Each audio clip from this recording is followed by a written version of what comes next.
योगिनी एकादशी व्रत कथा। योगिनी एकादशी का महत्व। हिंदू धर्म ग्रंथों में हर एकादशी का अपना अलग महत्व बताया गया है। इन्हीं अलग अलग विशेषताओं के कारण इनके नाम भी भिन्न भिन्न रखे गए हैं। प्रत्येक वर्ष में 24 एकादशियां होती हैं। मल मास की एकादशियों को मिलाकर इनकी संख्या 26 हो जाती है। इन्हीं एकादशियों में एक एकादशी आषाढ़ मास के कृष्ण पक्ष की एकादशी जिसे योगिनी एकादशी कहते हैं। योगिनी एकादशी का उपवास रखने से समस्त पापों का नाश होता है तथा इस लोक में भोग और परलोक मुक्ति भी मिलती है। योगिनी एकादशी व्रत कथा। महाभारत काल की बात है कि एक बार धर्मराज युधिष्ठिर ने भगवान श्री कृष्ण कहा, हे त्रिलोकीनाथ, मैंने ज्येष्ठ माह के शुक्ल पक्ष की निर्जला एकादशी की कथा सुनी। अब आप कृपा करके आषाढ़ माह के कृष्ण पक्ष की एकादशी की कथा सुनाइए। इस एकादशी का नाम तथा महात्म्य क्या है, सो अब मुझे विस्तार पूर्वक बताएं। श्री कृष्ण ने कहा, हे पांडु पुत्र, आषाढ़ माह के कृष्ण पक्ष की एकादशी का नाम योगिनी एकादशी है। इसके व्रत से सभी पाप नष्ट हो जाते हैं। यह व्रत इस लोक में भोग तथा परलोक में मुक्ति देने वाला है। हे धर्मराज, यह एकादशी तीनों लोकों में प्रसिद्ध है। इसके व्रत से सभी पाप नष्ट हो जाते हैं। तुम्हें मैं पुराण में कही हुई कथा सुनाता हूँ, ध्यानपूर्वक श्रवण करो। कुबेर नाम का एक राजा अलकापुरी नाम की नगरी में राज्य करता था। वह शिव भक्त था। उनका हेममाली नामक एक यक्ष सेवक था जो पूजा के लिए फूल लाया करता था। हेममाली की विशालाक्षी नाम की अति सुंदर स्त्री थी। एक दिन वह मानसरोवर से पुष्प लेकर आया, किंतु कामासक्त होने के कारण पुष्पों को रखकर अपनी स्त्री के साथ रमन करने लगा। इस भोग विलास में दोपहर हो गई। हेममाली की राह देखते देखते जब राजा कुबेर को दोपहर हो गई तो उसने क्रोधपूर्वक अपने सेवकों को आज्ञा दी कि तुम लोग जाकर पता लगाओ कि हेममाली अभी तक पुष्प लेकर क्यों नहीं आया।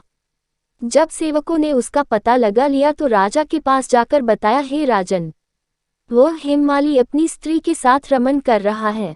इस बात को सुन राजा कुबेर ने हेममाली को बुलाने की आज्ञा दी। डर से कांपता हुआ हेममाली राजा के सामने उपस्थित हुआ। उसे देखकर कुबेर को अत्यंत क्रोध आया और उसके होंठ फड़फड़ाने लगे। राजा ने कहा, अरे अधम, तूने मेरे परम पूजनीय देवों के भी देव भगवान शिवजी का अपमान किया है।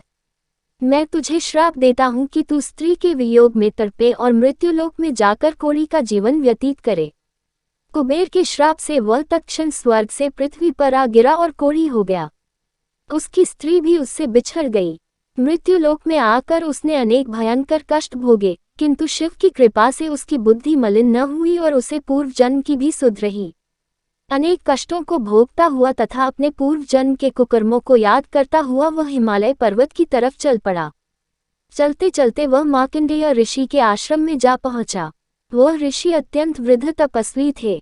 वह दूसरे ब्रह्मा के समान प्रतीत हो रहे थे और उनका वह आश्रम ब्रह्मा की सभा के समान शोभा दे रहा था। ऋषि को देखकर हेममाली वहां गया और उन्हें प्रणाम करके उनके चरणों में गिर पड़ा। हेममाली को देखकर मार्कंडेय ऋषि ने कहा, तूने कौन से निकृष्ट कर्म किए हैं जिससे तू कोढ़ी हुआ और भयानक कष्ट भोग रहा है। महर्षि की बात सुनकर हेममाली बोला, हे मुनिश्रेष्ठ, मैं राजा कुबेर का अनुचर था। मेरा नाम हेममाली है। मैं प्रतिदिन मानसरोवर से फूल लाकर शिव पूजा के समय कुबेर को दिया करता था। एक दिन पत्नी सहवास के सुख में फंस जाने के कारण मुझे समय का ज्ञान ही नहीं रहा और दोपहर तक पुष्प न पहुंचा सका। तब उन्होंने मुझे श्राप दिया कि तू अपनी स्त्री का वियोग और मृत्युलोक में जाकर कोढ़ी बनकर दुख भोग। इस कारण मैं कोढ़ी हो गया हूँ तथा पृथ्वी पर आकर भयंकर कष्ट भोग रहा हूँ। अतः कृपा करके आप कोई ऐसा उपाय बतलाए जिससे मेरी मुक्ति हो।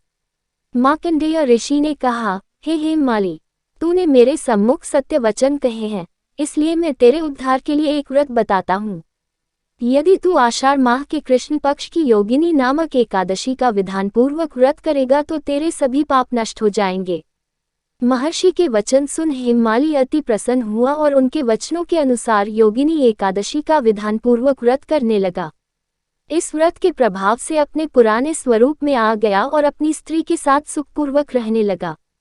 भगवान श्री कृष्ण ने कहा, हे राजन, इस योगिनी एकादशी की कथा का फल 88,000 ब्राह्मणों को भोजन कराने के बराबर है। इसके व्रत से सभी पाप नष्ट हो जाते हैं और अंत में मोक्ष प्राप्त करके प्राणी स्वर्ग का अधिकारी बनता है। हमारे चैनल को सब्सक्राइब जरूर करना क्योंकि आपके बहुत काम आएगा।